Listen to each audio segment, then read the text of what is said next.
Alrighty, hello every folks, and good morning. Welcome to a completely pointless tier list. So, this is a follow-up to a tier list from several months ago where we were talking about, like, if you basically threw every SRPG protagonist in a blender, who would come out on top. Yeah, we were discussing at the time that honestly, we probably should have done one with all the armies at their back and whatever else. So yeah, that's going to be today's episode here. So obviously, this is a scenario that's never going to happen. All these games have such bizarrely all over the place legal situations that a crossover is dang near impossible. But it's fun to theorize about anyway. So yeah, let's go ahead and get started here. So I will point out I did kind of truncate the list since last time it was like 80 games long. This time around, I boiled it down to basically everything Ogre Battle related and kind of in the periphery of Ogre Battle there. So, for example, I consider stuff like XCOM to be very similar to classic Tactics Ogre. And at the same time, would consider something like a sort of Convaleria in here as well.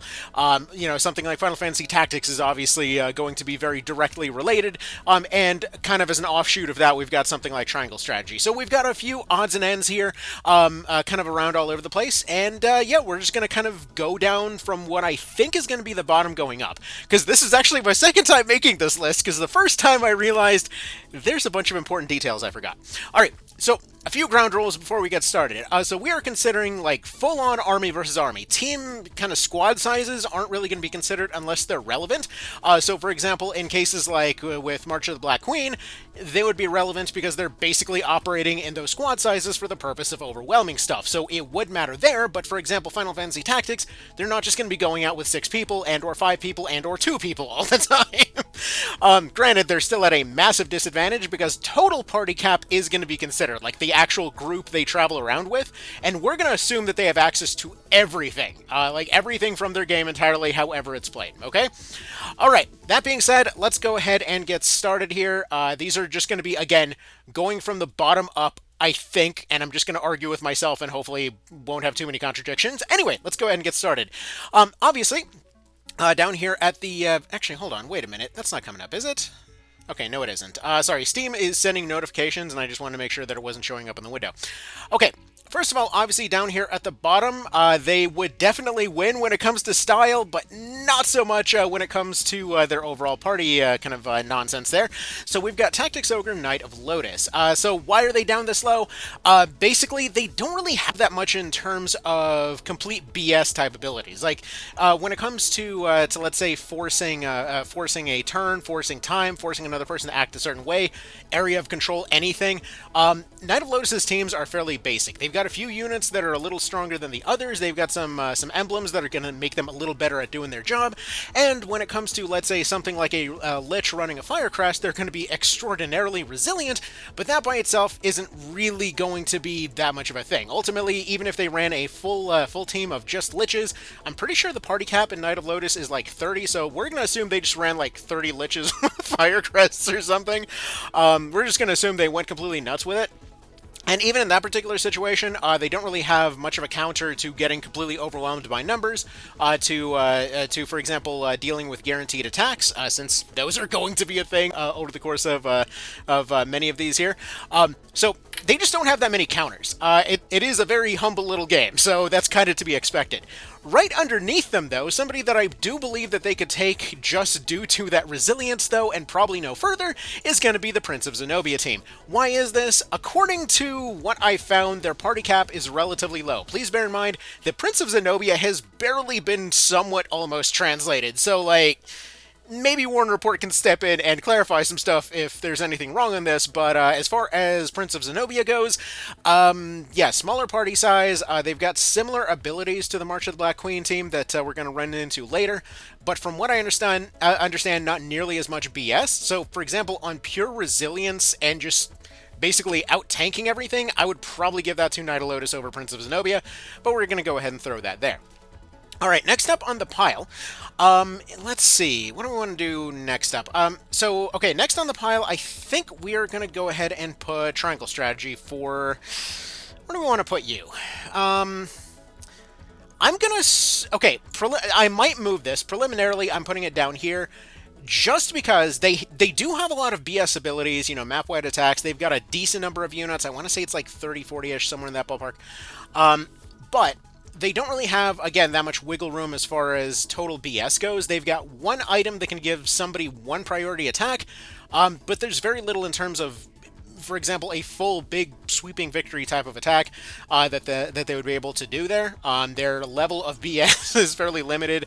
Their level of recovery is fairly limited. So I would probably assume they're going to go land about right there. Okay.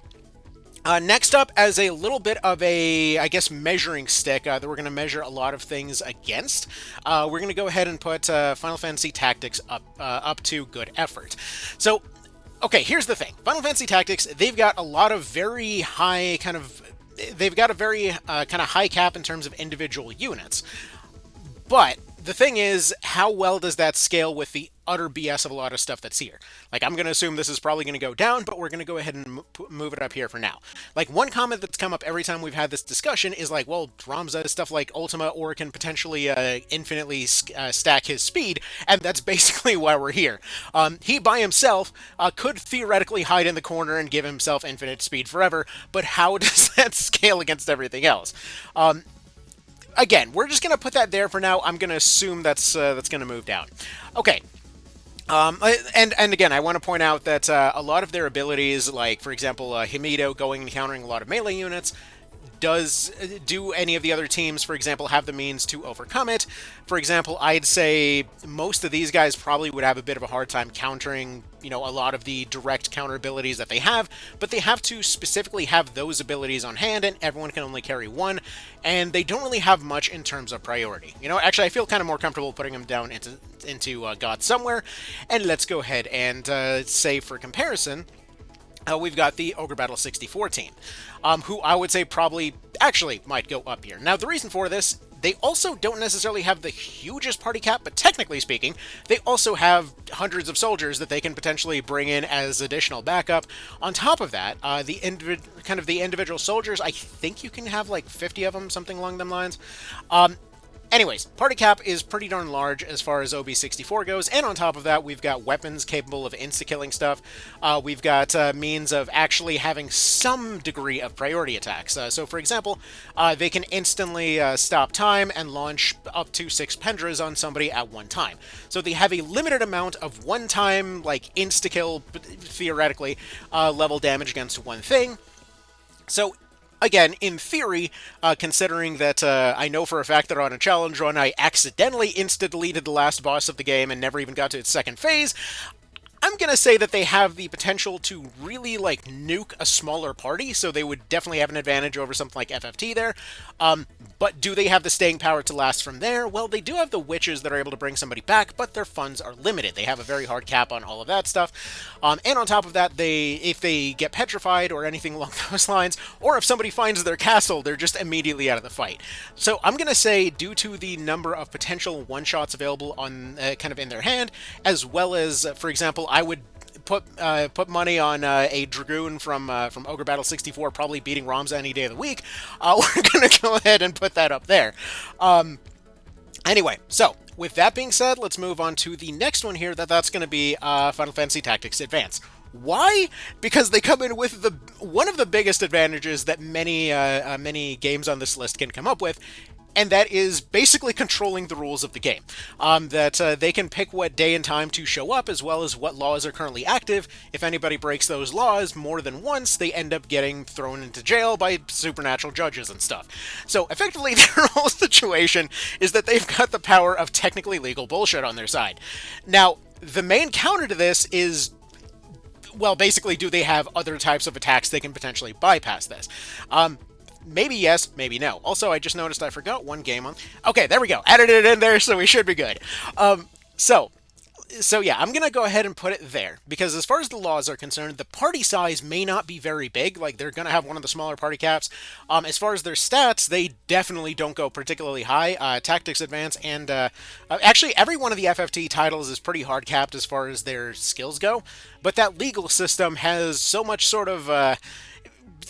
dang near godlike power that they can grant to somebody, that we're going to go ahead and put it there. Now, I wouldn't expect it to be the end-all be-all, considering they can only do it a few times, and again, their party size is still relatively limited, but if they have the potential to go and shut something down entirely, that's why they're up there. So, for example, with FFT, most of the time people will, for example, be running black mages or calculators or something like that.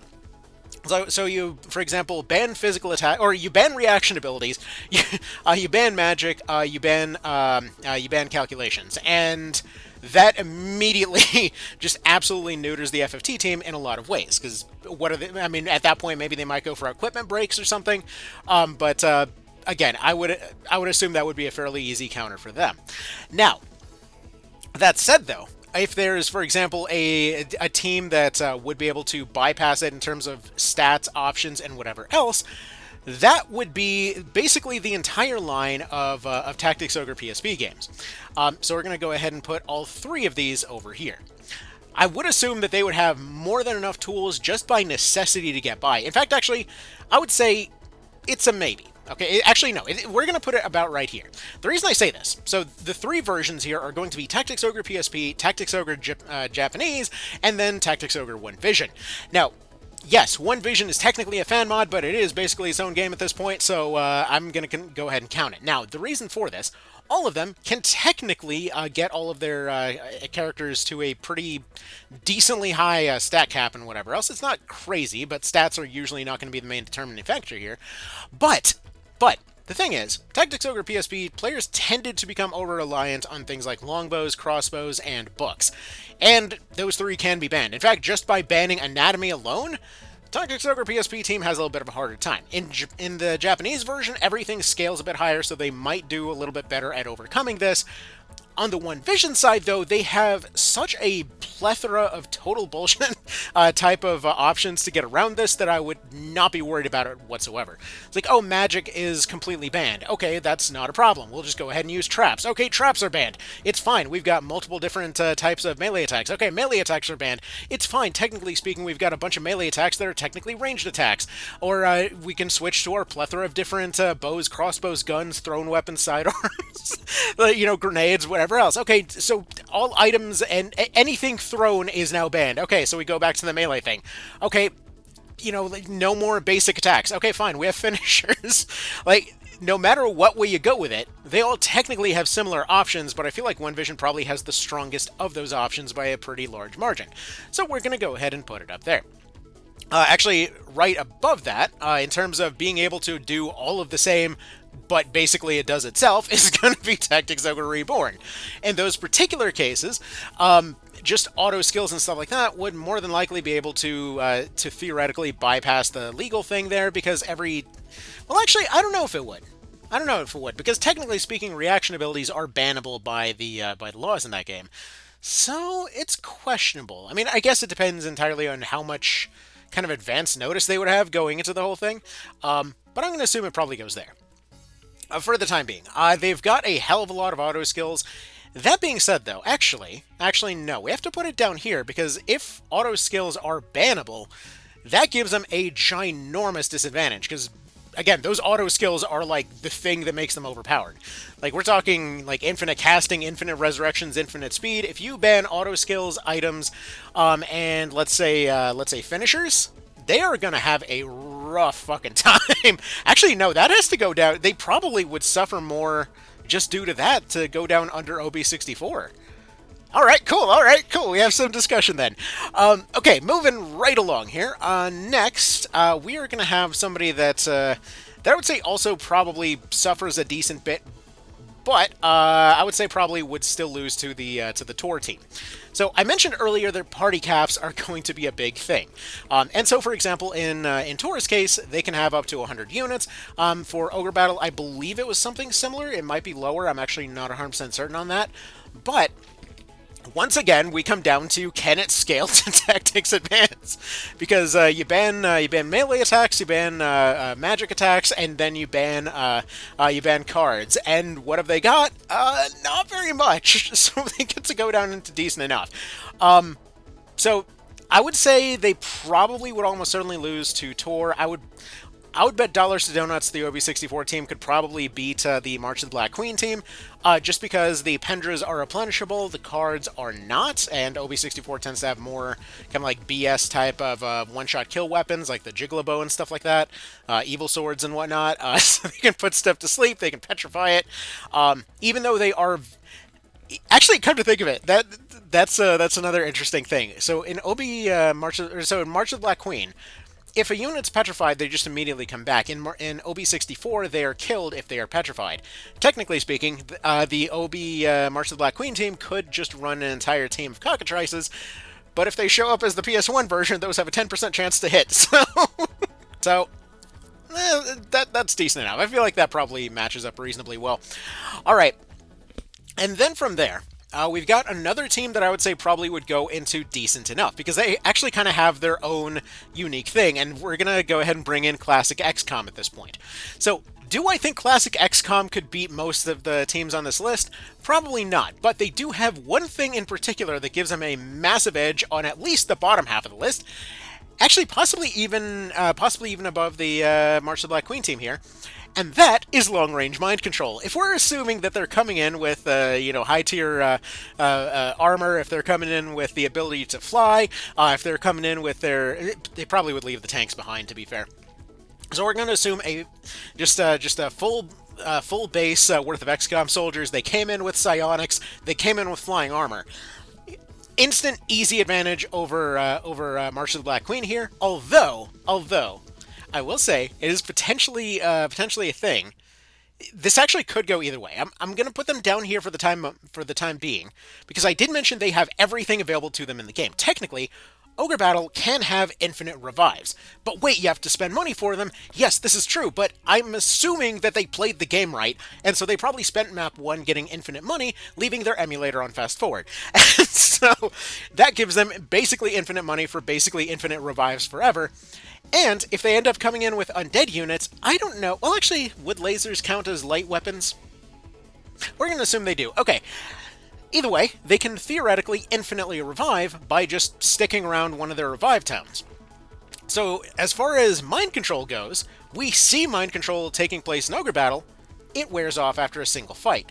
So it basically just comes down to the fact that, yeah, they can instantly mind control stuff, but can they mind control everything on the map at once? And for that matter, we know that as soon as it starts moving, it's not able to do anything. Okay, you know what? I had a chance to think about it because I had to go deal with the dogs barking at something. I'm pretty sure they all just freaked out over a squirrel. Anyway, though, no, you know what?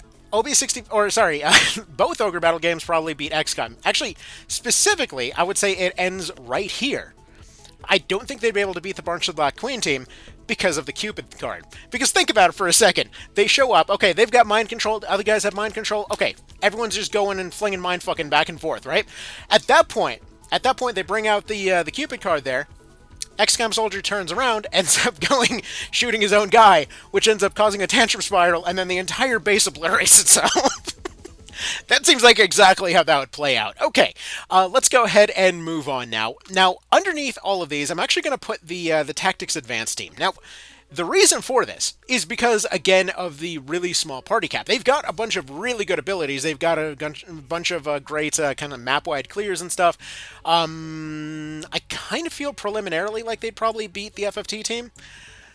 Actually, no, because, well, maybe. I think they've got a larger party cap than FFT. I'm pretty certain on that one. Not to mention they've basically got...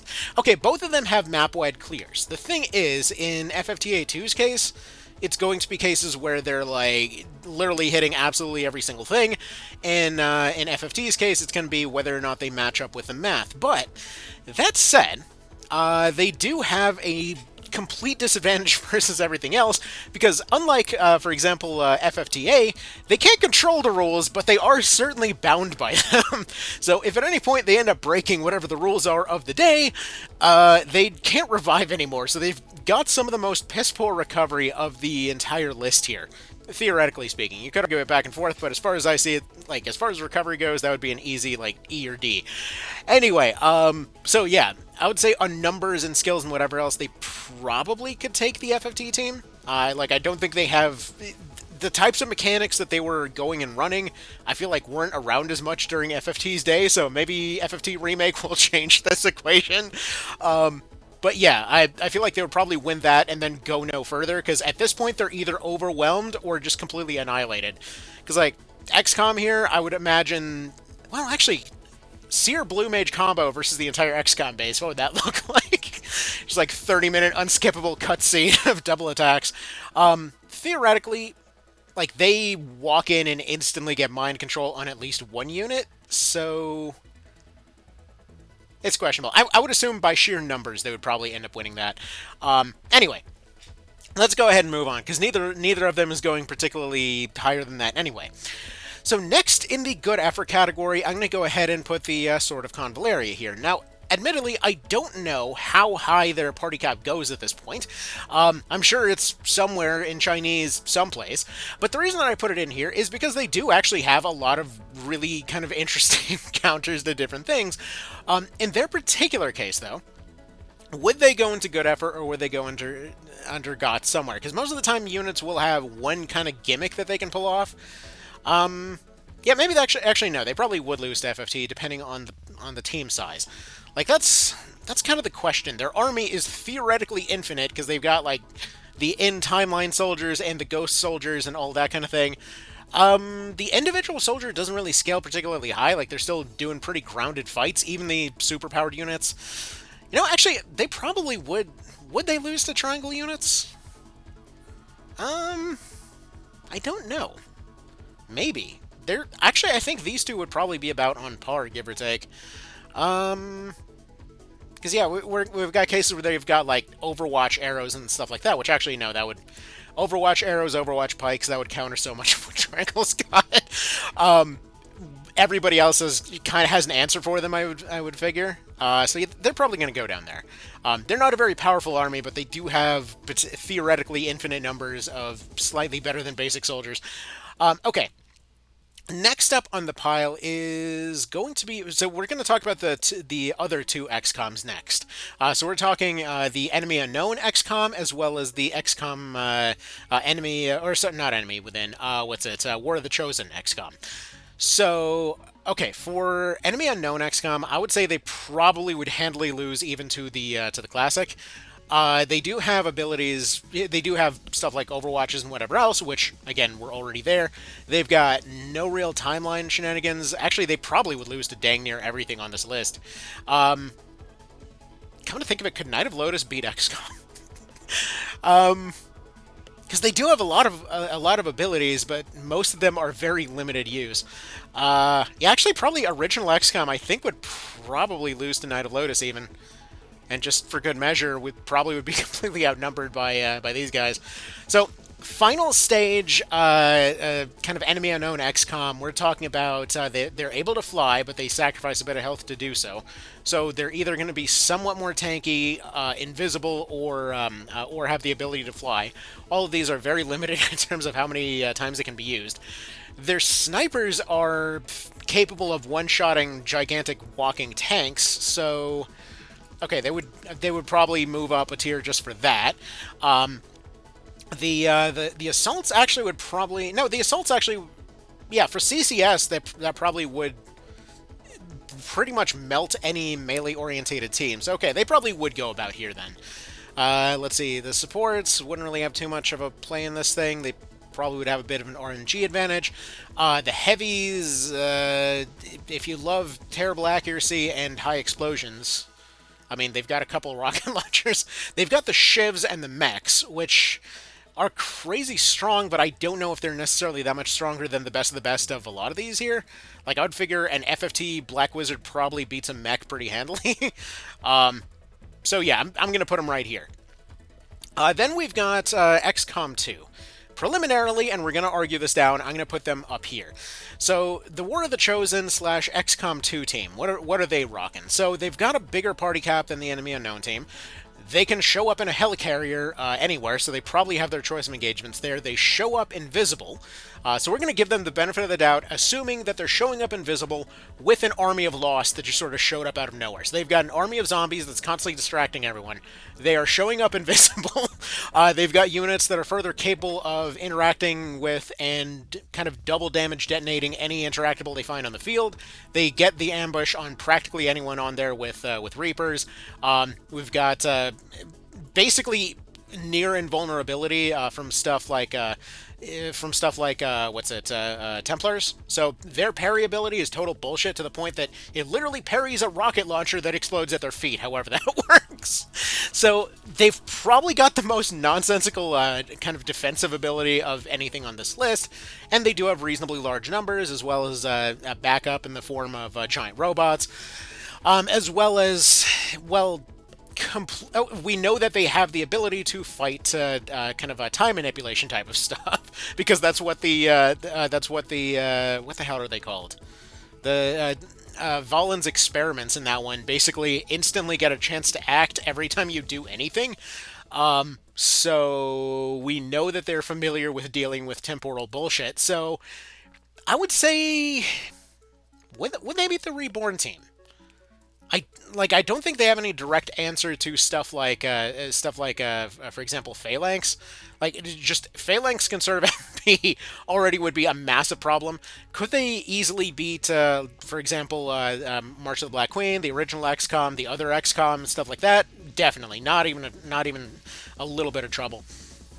As far as whether Tor would have an answer for it, they have really good long-range coverage, so they would definitely have a hard time getting in close. So Tor would definitely have an disadvantage as far as range goes.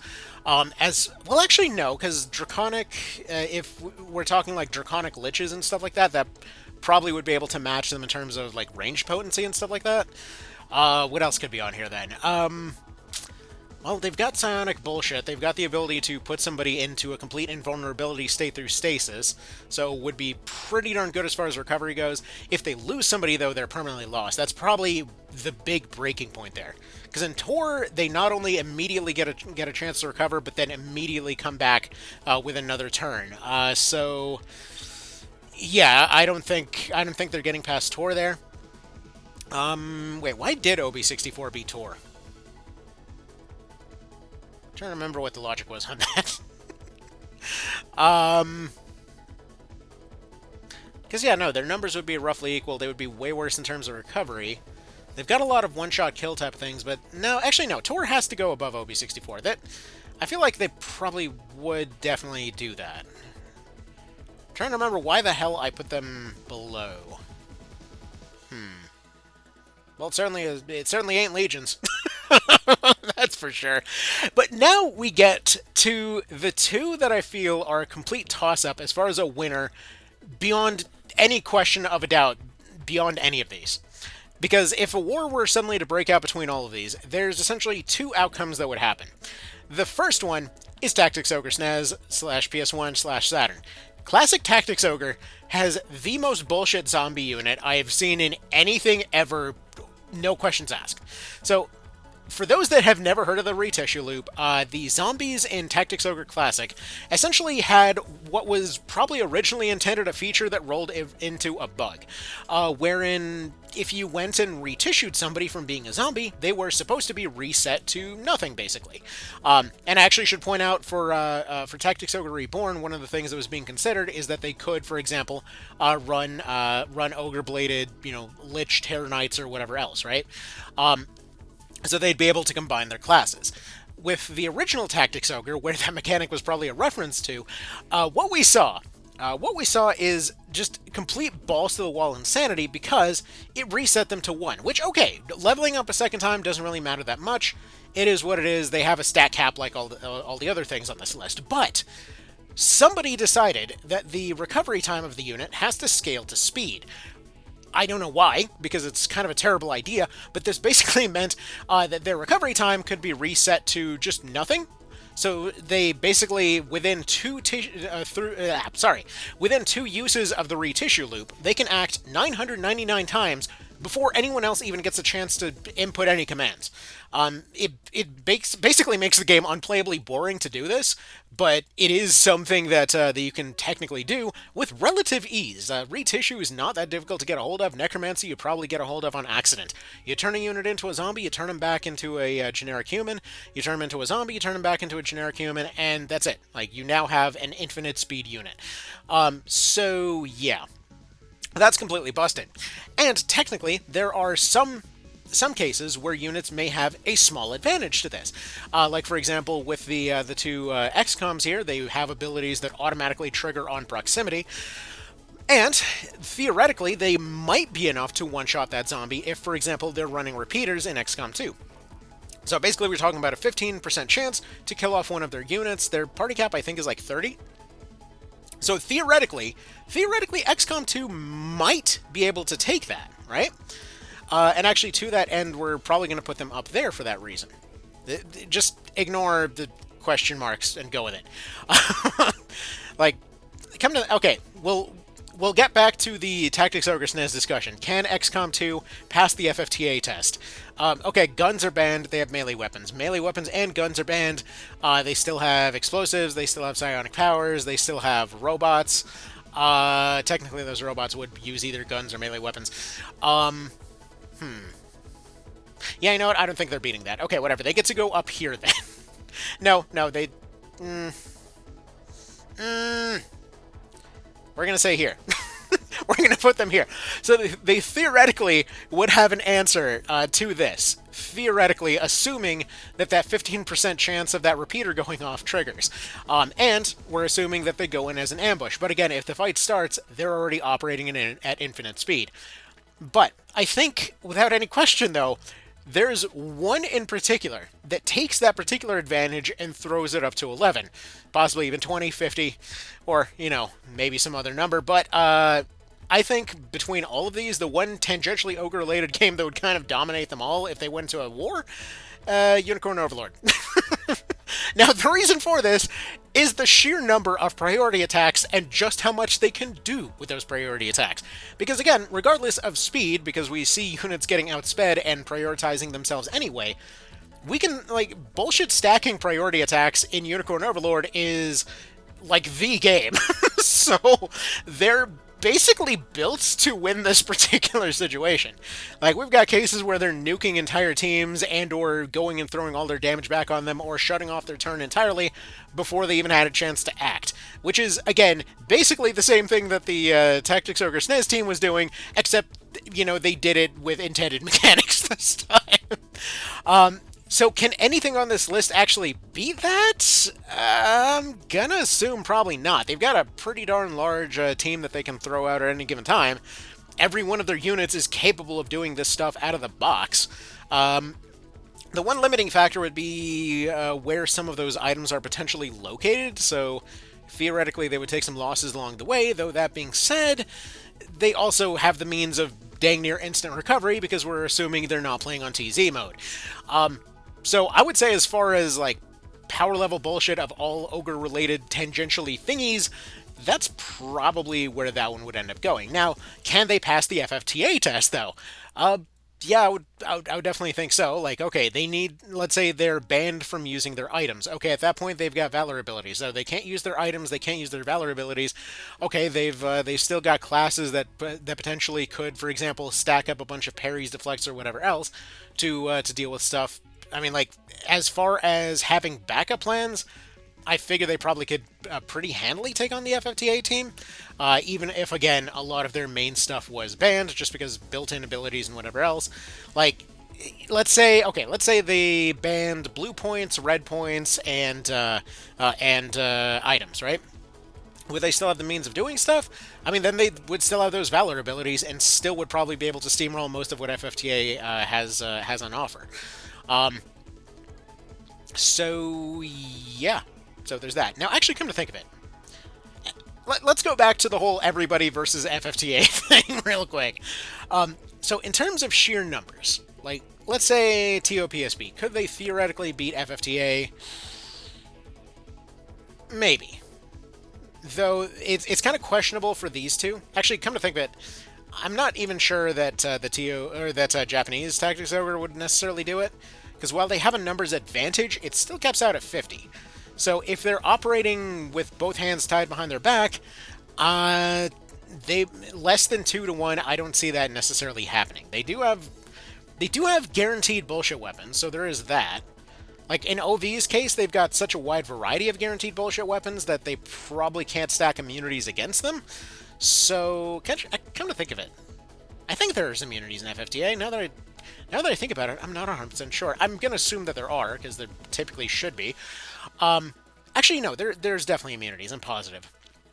So that being said, like we've got shackling longbows and stuff like TOPSP, sure, but we've got like leg-breaking daggers, stunning hammers, defense-destroying axes. We've got whips that are gonna screw with somebody's accuracy.